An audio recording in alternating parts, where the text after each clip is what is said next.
જય જવાન, જય કિસાન, જય મુરલીધર। આજે તારીખ 27 ત્રીજો મહિનો અને 2025 અને આ માર્ચ મહિનો હાલે છે। આપણે અગાઉ વિડીયોમાં જે આપણે માવઠા વિશે વાત કરી હતી કે એપ્રિલ મહિનાના શરૂઆતમાં અને માર્ચ મહિનાના એન્ડમાં એક માવઠાની શક્યતા છે।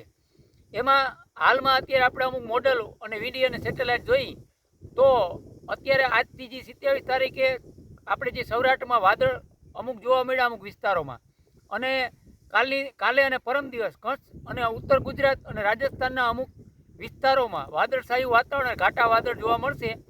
અને 30 તારીખ અને 31 તારીખ એમાં સૌરાષ્ટ્રમાં 30-31 તારીખ સુધી સૌરાષ્ટ્રમાં કોઈ હાલમાં માવઠાની શક્યતા નથી અને ખતરો પણ નથી। પણ 31 તારીખની આસપાસ 31 તારીખ કે 1 તારીખ એમાં દક્ષિણ ગુજરાતથી માવઠાની શરૂઆત થાય એમ છે। અને અમુક સેન્ટરોમાં કદાચ એવું પણ બની શકે કે ગાજવીજ સાથે પણ માવઠું પડી શકે, કારણ કે એવું સેટેલાઇટ અને વિડીયોમાં બતાવે કે બહુ અતિભારે માવઠું નહીં હોય અને અમુક વિસ્તારો જશે કે એમાં હાવ સામાન્ય પણ માવઠું નહીં હોય, સારા એવા ઝાપટા પડી શકે એવું પણ લાગે છે અત્યારે મોડલું જોઈ। અને બાકીની 1 થી આપણે 31 તારીખથી 6-7 તારીખ સુધી આનો માહોલ રહે। અમુક વિસ્તારોમાં વાદળો ઘાટા થશે, અમુક વિસ્તારોમાં ઝાપટા પડશે, અમુક વિસ્તારોમાં સામાન્યથી મીડિયમ સારું એવું માવઠું પણ થશે।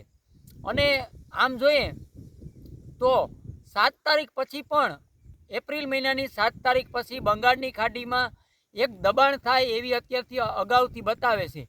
જોકે આ માવઠું પૂરું થાય પછી એનું પિક્ચર ક્લિયર થાય અને પછી આપણે એ વિશે આગળ ચર્ચા પણ કરી શકીએ। આગળ તો આપણે એક આગતરા ઈંધાણ તરીકે કે એપ્રિલ મહિનાની 7 તારીખ આસપાસ બંગાળની ખાડીમાં હલચલ જોવા મળે છે। અત્યારે અમુક મોડલો બતાવે છે કે બંગાળની ખાડીમાં દબાણ થાય છે। હવે એ ચક્રવાતનું રૂપ લઈએ કે એવું કોઈ મીડિયમ દબાણ થાય, એ આપણે 7 તારીખ પછી 7 તારીખની નજીક જશું ત્યારે આપણે એ પિક્ચર ક્લિયર થશે અને એ વિશે આપણે ચર્ચા કરશું। અત્યારે જે આપણે આ માવઠાની વાત કરીએ તો સૌરાષ્ટ્રના અમુક વિસ્તારોમાં છૂટું છવાયું માવઠું થાય એમ છે, મીડિયમ માવઠું થશે। સૌરાષ્ટ્રમાં વધારે અત્યારે આનો ખતરો દક્ષિણ ગુજરાતના વિસ્તારોમાં જોવા મળે છે।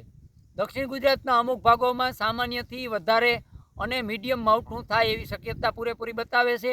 અને ઓલરેડી ગુજરાત સૌરાષ્ટ્રના લગભગ વિસ્તારોમાં છૂટું છવાયું માવઠું અને છૂટા છવાયા ફૂલ ઘાટા વાદળો અમુક વિસ્તારોમાં જોવા મળશે।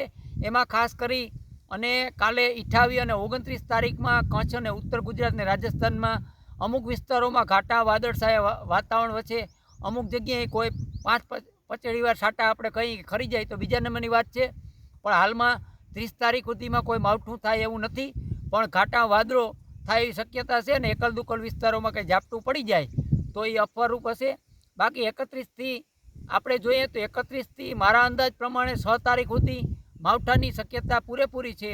એમાં ખાસ કરી અને 3 થી 5 તારીખનો જે ગાળો છે, આમ તો 2 તારીખથી વધી જશે, પણ 3 થી 5 તારીખની અંદર દક્ષિણ ગુજરાતમાં વધારે માવઠું થાય એવી શક્યતા છે। વધારે એટલે બહુ ભયંકર માવઠું નહીં, પણ મીડિયમથી ઝાપટા વધારે ને મને અટાણે અનુભવ કરીએ તો અમુક વિસ્તારોમાં કદાચ ગાજવીજનું પણ પ્રમાણ થઈ શકે, શક્યતા ખરી, 100% નહીં પણ શક્યતા ખરી। પણ માવઠું દક્ષિણ ગુજરાતમાં વધારે અસર કરીએ, વિસ્તારો પણ બીજા ગુજરાત સૌરાષ્ટ્રથી વધારે હશે અને એની તીવ્રતા પણ માવઠાની વધારે હશે। સૌરાષ્ટ્રના એકલ દુકાલ વિસ્તારો અને બીજા ઉત્તર ગુજરાત અને આપણે ઉત્તર ગુજરાત અને મધ્ય ગુજરાત એમાં પણ વિસ્તારો એકલ દુકલ હશે અને કચ્છના પણ કોઈ સીમિત વિસ્તાર હોય તો ભલે, બાકી ઓલરેડી અત્યારે જોઈએ તો દક્ષિણ ગુજરાતમાં શક્યતા વધારે છે। પણ ઓલરેડી બધાય ગુજરાત સૌરાષ્ટ્રમાં ખતરો માવઠાનો પૂરેપૂરો, પણ વિસ્તારોમાં ઘટ હશે। અને ટૂંકી વાત કરીએ તો એકલ દુક્કલ વિસ્તારોમાં માવઠું જોવા મળીએ, પણ દક્ષિણ ગુજરાતમાં અત્યારે હાલમાં વિસ્તારો પણ વધારે થશે અને માવઠું પણ ઝાપટાથી વધારે રહેશે એવી શક્યતા દેખાય છે। બાકી આગળ પણ કંઈક હશે તો આપણે 1-2 દિવસની અંદર વિડીયો મૂકશું। અને આ વિડીયોમાં ખાસ તમને બીજી એક પણ આપણે વાત કરીએ કે આ માવઠું પૂરું થાય તે પછી આપણે જેઠ, આહાડ, શ્રાવણ, ભાદરવો અને આસુ આ જે મહિનાના જે વરસાદ છે એની પરફેક્ટ તારીખ અને સચોટ માહિતી તમારી સામે વિડીયો મૂકીશ। એમાં તારીખનો ફેરફાર નહીં થાય એવો મેં અનુભવ કરી અને તમારી સામે મહેનત કરી અને વિડીયા રજૂ કરી, જેથી કરી અને આપણે જે પ્રમાણે વાવેતર કરવા હોય એમાં કામ લાગશે. અને મારો અનુભવ તમે આ 2025ના ચોમાસામાં મારો અનુભવ છે એ તમારા સામે રજૂ કરી અને તમને મારા અનુભવની માહિતી મળશે, જેથી કરી અને આપણે જે તારીખ આપીશ એ જ તારીખે વરસાદ આવશે અને જે હું ખાલું કહીશ એ તારીખમાં ખાલું રહેશે, જેથી કરી અને આપણે વાવવામાં કોઈ પણ પાક હોય એની મદદ તમને મળશે. હવે આપણે આ વિડીયો અહીં પૂરો કરી. જય જવાન, જય કિસાન, જય મુરલીધર.